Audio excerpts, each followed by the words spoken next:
మీరు గొర్రెలు అంటారు, సెక్యులరిజం మీద ఇబ్బందులు పెడతా వాళ్ళు కరెక్ట్ కాదనే వాదంతో ఉంటారు. ఎందుకని సెక్యులరిజం కరెక్ట్ కాదంటారు? అబద్ధం కాబట్టి. అబద్ధం చెప్పకూడదుగా, ఉన్నది చెప్పు. ఇప్పుడు మీకు ఒక వ్యక్తిని సీఎంగా మీరు ఇష్టపడ్డారండి, కానీ అతను ఓడిపోయాడు.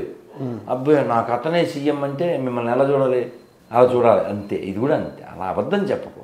నీకు నచ్చినా నచ్చపోయినా ఇప్పుడు ఎవరు సీఎం ఉన్నారో వాళ్ళ పేరు చెప్పాలి. అది ప్రాక్టికల్ కదా. అబద్ధం చెప్పకు. నువ్వు చెప్పినట్టు సెక్యులరిజం అనేది ఎగ్జిస్ట్ అయ్యి ఉంటే, ఉంది అనుకుంటే నడు.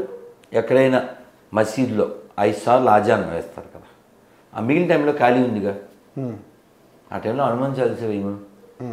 సెక్యులరిజం ఉంది అనుకుంటే దేవాలయ భూములు మాత్రమే కబ్జా చేసి దాన్ని పథకాలకు వాడేసేటువంటి ప్రభుత్వాలు, ఒక భూములు చర్చి భూములు తీసుకోమను. రాజుగారు దేవతాస్తం తెలుసా మీకు? చెప్పండి కదా. రాజుగారు ఒక ఆయన, ఒక బిల్డప్ బాబాయ్ అంటారు కదా, ఆ టైపు వాడి దగ్గరికి వచ్చి, సార్ మీకు దేవతా వస్త్రాలు తయారు చేస్తాం మేము, ఒక 6 నెలలు టైం కావాలన్న. వాళ్ళకి ఫెసిలిటీస్ అన్నీ ఇచ్చాడు.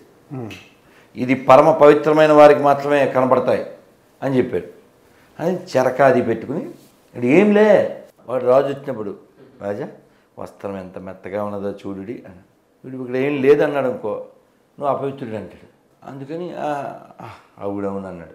అలా నెలల కొద్దీ వాడికి బస్తాల కొద్దీ పిస్తా పెడితే తినేసేసి, అది ఏంలే ఉట్టిదే, ఇలా తిప్పితే ఫైనల్ డే రాజుగారికి వస్త్రం వేస్తా అన్నాడు. వాడు ఉన్న వస్త్రాలు తీసేమన్నాడు. చెయ్యి ఎలా ఎత్తుంది, రైట్, ఇలా ఓకే, బటన్స్ అంతా షో. అది ఏంలే, వీడిని తీసుకెళ్ళి అంబారి మీద కూర్చోబెట్టారు. అంటే మొత్తం ఏంలే, ఒంటి మీద లేదు పోగు, వీడేమో బోగు. వాడు పైకి ఎక్కేసాడు. అందరూ అయ్యో అయ్యో అయ్యో అనుకుంటున్నారు. ఎవడు నోరిపిట్ల, రాజుగారు కదా. ఎవడో పిల్లోడు వాళ్ళ తాత భుజాల మీద ఉన్నాడు. వాడు గట్టిగా అన్నాడు, తాతోయ్ వాడేంటి బట్టలు వేసుకోలేదు చీ అన్నాడు. అప్పుడు మిగిలిన వాళ్ళు చేతికి ఏది వస్తే తీసిరాడు. అది ఆ సెక్యులరిజం మాకు వద్దు. ఎవరు తీసుకొచ్చారు ఈ దరిద్రమా? మన దేశాన్ని మొట్టమొదటిగా అంటే స్వతంత్రం వచ్చిన తర్వాత పరిపాలించిన వాళ్ళు ఎవరో వాళ్ళు. మనకి మొట్టమొదటి విద్యాశాఖ మంత్రి ఎవరు, రెండో విద్యాశాఖ మంత్రి ఎవరు, మూడో విద్యాశాఖ మంత్రి ఎవరు? అక్బర్ ది గ్రేట్ ఏంటి సార్? మన దేశానికి వచ్చిన దొంగల్లో మన గ్రేట్ ఎలా అవుతుంది సార్? ఆలోచించాలి కదా కదా. పుష్యమిత్రుడు తాంత్య తోపే రుద్రమదేవి ఝాన్సీ రాణులు, సువర్ణ పుటలతో చరిత్ర నింపిన భారతి బిడ్డలు వారనబోయ్, వారంతా నా వారనబోయ్. వాళ్ళు కదా గ్రేట్ అనాలి.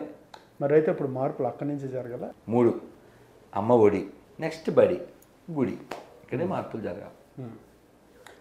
నాయకుల తత్వం కనిపించట్లేదు కదా సరే, వాళ్ళు కూడా అలాగే పెరిగారు కదా. మొన్న బక్రీద్ అయింది, ఆ తర్వాత ఏమొచ్చింది? బోనాలు వచ్చినాయిగా. మరి బక్రీద్కి వెళ్ళి టోపీలు పెట్టుకున్నారు కదా వీళ్ళు. మరి బోనాలు ఎవరైనా ఎత్తారా అటువైపు నుంచి? అది గట్టిగా ఆలోచించాలంటారా ఆ విషయాన్ని? ఇప్పుడు మీరు ఇందాక అన్నారు మసీదులో హనుమాన్ చాలీసా విషయం, అంటే నువ్వు అబద్ధం ఆడుతున్నావు కాబట్టి మీరు ఏమన్నారంటే అలాంటిదేం లేదంటారు మీరు. మీరు ఉదాహరణకి నాతో కాస్త గొడవ పడ్డారు మీరు, స్వామీజీ నేను మీకంటే వెయిట్ తక్కువ అన్నారు. సార్ లేదు సార్, భవిష్యత్తు మీరు ఎక్కువ ఉండొచ్చు అన్నాను. నో అన్నారు. అప్పుడు నేనేమంటే సార్ వెయిట్ మిషన్ ఉంది సార్ ఎక్కడన్నాను. నేను ఎక్కను అన్నారు. ఇంకెలా సార్? మీరు గొడవ పడ్డారుగా, ఎక్కితే సరిపోద్దుగా. అదే చెప్తున్నాను నేను.